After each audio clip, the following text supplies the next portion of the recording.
to episode 4 of the Flaviar Advent Calendar. We are the Buffalo Happy Hour, and today we are going to be touching the Chicken Cock Small Batch Bourbon. Honestly, not 100% sure what to expect from this. I've never heard of the brand before. Michael, what do you have on this? Kentucky, brother. So, we'll read from the passport, shall we? Whoop, whoop. This is a suitcase, by the way. Advent Adventure Ears. That's how you say that. Prepare for our approach into Bardstown, Kentucky, the bourbon capital of the world and the beating heart of American whiskey. Yes, it is. Unfortunately, because it all tastes the damn same. So we'll see what this tastes like. While Louisville soars with its personalized and interactive bourbon adventures under the banner of bourbon tourism or bourbonism, Bardstown offers a more traditional and timeless journey. Bourbon enthusiasts can touch down into a rich heritage celebrated through signature events like the Bourbon Festival and pioneering craftsmanship of aging whiskey in charred oak barrels. Today's in-flight whiskey selection, Chicken Cock Bourbon, exemplifies Bardstown's proud legacy of crafting spirits with historical significance. Now, Derek, let me go on to tell you that this is a small batch Kentucky Straight Bourbon at 50 ABV and or 100 proof, for those that only think of whiskey in proof, which... welcome to the club. So we'll see what this does. But, yeah, quickly, they soared through Prohibition by moving production to Canada, and they hid whiskeys in tin cans. The distillery burned down in the 50s, and the brand was revived in 2012 by Grain & Spirits. So we'll see what we got. Starting with nose. Cheers to number 4. Surprise, surprise. It Number smells 4. like Kentucky. Kentucky just has such a distinct smell that in totality, it's not a bad smell. But once you have so many Kentucky whiskeys, you're like, all right, guy, come on.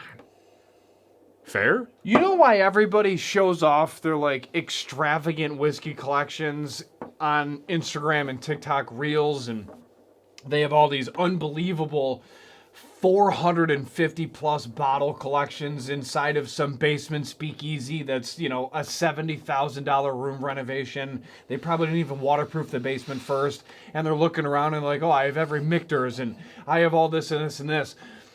It all tastes the damn same. That's why no one drinks it. So it looks cool on a shelf with some wild backlighting, of course, to show off extreme wealth while the poverty lines continuously navigate and change, and we throw enough food away to feed the hungry. But anyways, I just, you know, the whole thing is frustrating because you're always going to get the caramel, the toffee, the vanilla, and a little bit of butter and some, you know, some wood sugars and yada, yada, yada. I just hope that this tastes different because the nose is very typical Kentucky, which lies my rating in flat B. I would even go lower than that. I would go C-. I just am so sick of the Kentucky nose. And if people are really getting something different from a majority of Kentucky noses, that means they've been through some severe trauma as a child, where they're picking up burned tire irons, and that's because they were whipped over the face with it as a kid, or something like that. I don't know. But this just tastes like, or this smells just like typical Kentucky. You're not getting anything special here. Okay, so C+ check. Compromise. Yeah, I'll go C+ check. All right, C+ check. I mean, like Mike was saying, you're getting oak is a primary factor there, like splintered wood a little bit. Vanilla, butterscotch, caramel, but all the same. Toffee, vanilla, it's all. All right. We'll taste it. We'll see what it's got.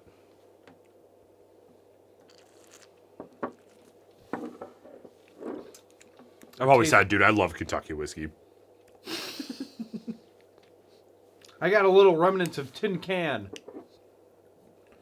Yeah, it tastes like some person's spit can that they use after chewing tobacco. Stop. Oh my goodness. It's a less refined, typical Kentucky taste. You know? It's a little harsher. Not necessarily as well-rounded regarding sweetness. Honestly, I kind of like it, though. Yeah, a little bit more than traditional Kentucky because it's not that prototypical vanilla. Where I was getting to. Yeah, this tastes like a candied toffee treat to me. You know what this is? It's a Tuesday decanter option. That's what this is. You go to the store, you pick this up, You throw it in a decanter. You walk in the door. You hug your family. You pet your dog. You drop your coat. You go to the bar cart. You pour it. Not like that's any specific example at all regarding my life. We don't do that every Tuesday. Yeah, and you're not going to be worried about breaking the bank. I'm curious to know. We'll see how much this costs. We have no clue yet. We'll find out. I don't hate this as a decanter option. Yeah, this tastes like this would be a really good old-fashioned option. And a lot of people say that normally because the whiskey sucks, and they say that the only good way to enjoy this is mixed within a cocktail where you can't taste the whiskey. But which option? Like an old-fashioned. And the reason that I say that is because it almost tastes like cane sugar, like a sugar cube that was burnt. This is very sugary and very sweet. There is burnt sugar in this taste. And that's why I think that, like, normally you would throw a sugar cube into an old-fashioned and you would mix it up. Yeah, so, like, in here, you would be able to forego the sugar because there's so much sweetness and, like, caramelized sugar in this particular bourbon. Is it bourbon or is it just whiskey? No, it's a straight bourbon. Is it a bourbon? Okay. Yeah, so where would you rate this initial taste? I'm still gonna go C+, dude. Like, I don't think that this is anything special. This is just like a sweeter bourbon. Like, I agree. I'm just so tainted when it comes to bourbon. Ending note. Wood sugar. Yeah, you're getting a lot of that caramelized, like, sugar cube. Charcoal. Yeah, this is somebody put some sugar on top of an Irish coffee and then they torched it for the experience, and that's creme brulee again, kind of getting that same type of aspect to it. C+ for the ending note for me. Yeah. Now, final rating. Give me that countdown. You're not getting a whole lot with this. No. So All right. 3, 2, 1. 68. Yeah, 69. Yeah. Hell yeah. Nice. So, Reed Ferguson. It's not awful, but you passed. Yeah. You passed. We'll look at your deficiencies and we'll come up with a game plan moving forward and we'll get you where we want you to be. It's a typical Kentucky option that tastes a little different. So now, let me tell you this before we go on to the price. How much is it? I know, but before we go on to the price, what is the strength of this product? Because 69 is not a good score according to our standards. So what is the strength of this product? No, like not. I was going to say, you're talking like proof strength. No, like I'm saying like an overall, like a positive of this product that you can take to the store if it is an affordable option. Decanter, it's still drinkable. Yeah. And it's versatile. There you go. Okay. That's where I was going with it. It's still drinkable. It's still versatile. This is a very versatile product. Again, people say a lot that this is a great cocktail mixer because they don't want to offend the distillery. I'll offend the distillery. I don't give a shit. No. Because, like, sweet, they're not paying us, so I'm not going to just sit here and hope that we get money for it. Like, that's not what we're about. I will say that this is a very good whiskey cocktail product because it still gives you a whiskey flavor. It's not. What was the proof on this? Was this 100? Yeah, it's 100. So it's not weak in the sense of a proof and ABV content, and it gives you that sugar content that mixes very well with the cocktail. I think that this is a very good cocktail product, and for that, I would say I would buy this for no more than $45. I think $44.99 would be a great product for this. Maybe up to $50, but that's maybe. I don't think anything higher than $44.99. What is that rye that we had from Addie's? That it's a flask bottle shape, similar to Devil's River. Minor case. Yes. Yeah, That it's in that tier of whiskey. And that's I think $44.99. No, I think it might be even less than that in our market. Maybe $39. Yeah, I think it's like $30 to $40 range. I think $44.99 would be the most I would go for this. All right, let's look. Ready? Yep.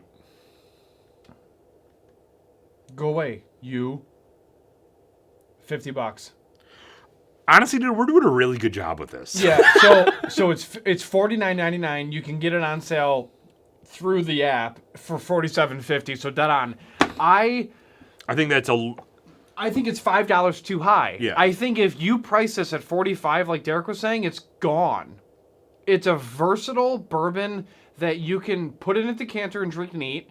You can put on the rocks, drink, on the rocks, or make a cocktail. And you could You can make an old fashioned. You can do whiskey sours. You can do so many different things with this, and it's going to add some elements to it.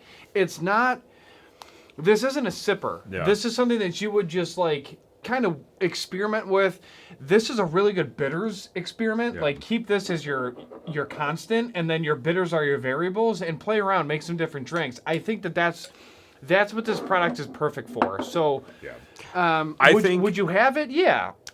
Not at that price point, I wouldn't. No. If it's 45, would I pick Yeah. this up for the collection to like 45, mess around yeah, with but, and make like, cocktails with? Yeah. If we said, would you have this in the collection at the price that is listed on Flaviar's website? No. Would you? Exactly. No. I think that there's also a very tough variable, which we'll talk about maybe during a different review that's a little bit longer, but there's a tough variable of a whiskey marketing their product sub $40. Yeah. Because I think sub $40, a lot of people assume that the whiskey sucks. Whereas sub $50, a lot of people assume it's a value. But sub 40 is very tough for whiskey distilleries to do. Yeah. So I think that between 40 and 50 is a very difficult thing to navigate. $50 after tax is not worth this product. I think $45 after tax would be good. I would not have this in my collection. Like you said, minor case would probably be more affordable, and it's a very good option to mix with stuff. It's also different. It's Yeah. a rye compared to a bourbon. Correct, yeah. But yeah, that's what I would say. Yeah. Cool. Thank you, everybody, for tuning in to episode 4 Yeah. of the Flaviar Advent Calendar series. We really appreciate you joining. If you had this, let us know in the comments down below. And if you have not, try it first before you buy it. Let us know what you think. Leave it in the comments below. And we'll see you tomorrow for episode 5. Always recommend a drink responsibly, good person, and Michael. Don't litter. We're out.